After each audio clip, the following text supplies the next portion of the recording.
Let's talk about turbo lag.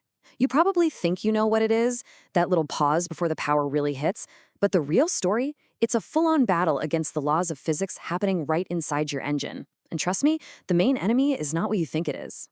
So you floor it. You count 1 Mississippi, and then the boost kicks in, and you're off. That delay feels simple, right?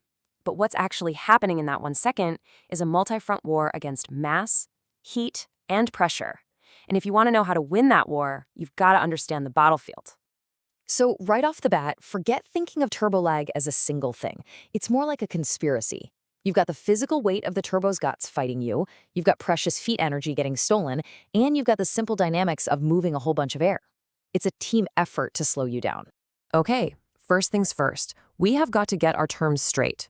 Way too many people, even car guys, mix up two totally different concepts, and it just makes it impossible to have a real conversation about performance. And this right here is the one everybody gets wrong.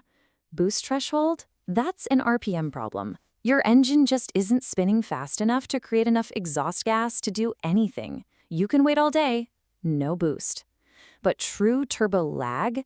That's a time problem. You can be way up at 4,000 RPM, right in the power band. You mash the pedal, and you still have to wait.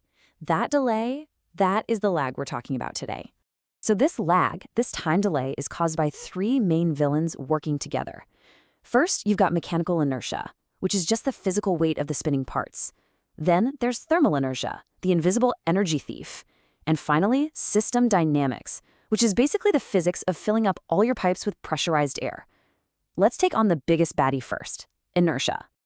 You know, every time you ask your engine for power, it's not just fighting the wind in the road. It has to fight the fundamental physics of mass, the sheer weight of its own parts right inside the turbocharger. The technical term for this is the rotational moment of inertia, but a better way to think about it is just rotational laziness. It's the turbo's natural resistance to wanting to speed up. Getting that turbine wheel to jump from a cruising speed of, say, 20,000 RPM to a full-blast 100,000 RPM in an instant takes a huge amount of energy to overcome that laziness. So where is most of this laziness coming from? Well, look no further than the turbine wheel itself. It's sitting there in that scorching hot exhaust, and its own weight is what's holding it back. In fact, studies show that a whopping 70% of the entire rotating assembly's inertia comes from just the turbine wheel. It's the main culprit. Now here is where it gets absolutely crazy. The inertia problem doesn't just scale up with the size of the wheel. It's actually related to the fifth power of the diameter. Let that sink in. That means if you double the diameter of your turbine wheel to get more top-end power, you aren't doubling the inertia. You are making it 32 times worse. 32. That's a brutal, brutal trade-off for any tuner. So how do you fight a law of physics like that? Well, you fight it with better physics. Or, in this case, better material science. A traditional turbine wheel made of Inconel is strong, but it's dense, it's heavy. But check this out. By switching to a super advanced material like gamma titanium aluminide, which is less than half as dense, engineers can slash that inertia so much that spool time can drop by up to 40%. That is a gigantic win in the war against lag. All right, on to our second villain. This is the one most people just completely ignore: heat.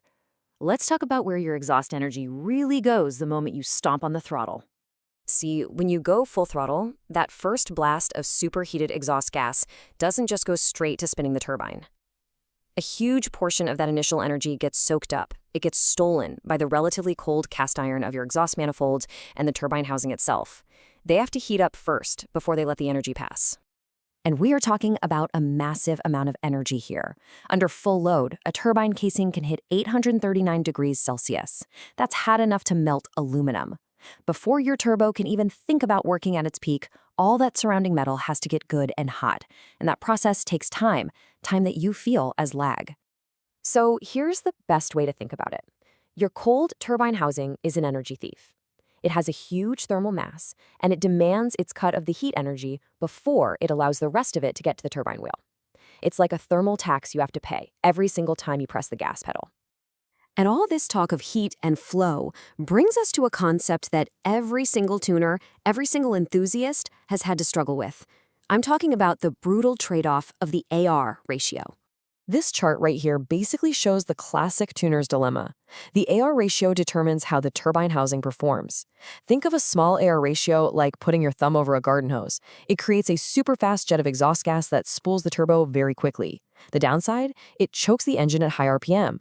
A large AR housing is the total opposite. It breathes easy up top for huge power, but the gas velocity is lower, meaning a lazy, slow response down low. You can't have both. You gotta pick your poison.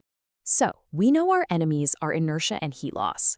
But the good news is, we're not helpless. Engineers have developed some incredibly clever weapons to fight back and win this war on lag. A huge leap forward came just from redesigning the bearings. The old-school journal bearing literally floats the shaft on a film of oil, and that creates a ton of viscous drag. But a modern ball bearing replaces all that fluid friction with super efficient rolling contact.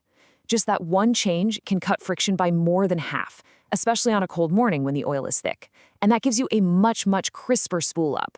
And the weapons just get more and more advanced. You have twin scroll turbos that use a divided housing to keep the engine's exhaust pulses from crashing into each other, which really helps low RPM response. Then you've got variable geometry turbos, or VGTs, that have little movable vanes inside that basically change the AR ratio on the fly, the best of both worlds. And then the absolute cutting edge, the E-turbo, which uses an electric motor to spin the whole assembly up to speed instantly, completely eliminating lag before the exhaust gas even gets there. So what does all this mean for you, the driver? Well, remember those insane temperatures we talked about? After you've been driving hard, your turbo is literally glowing hot. If you just shut the engine off, the oil stops flowing, and it can actually cook and solidify inside the bearings. It's called coking, and it will kill your turbo. The fix is so simple. Just let it cool down. Drive easy for the last couple of minutes, or at the very least, let the car idle for 60 seconds before you shut it off. Which brings us to one last really fascinating question. For a century now, we've been fighting the physics of inertia and heat. But now, with things like E-turbos and 48-volt electrical systems that can use pure electricity to get rid of the weight entirely, are we actually witnessing the end of turbo lag as we've always known it? And what does that mean for the future of the cars we love?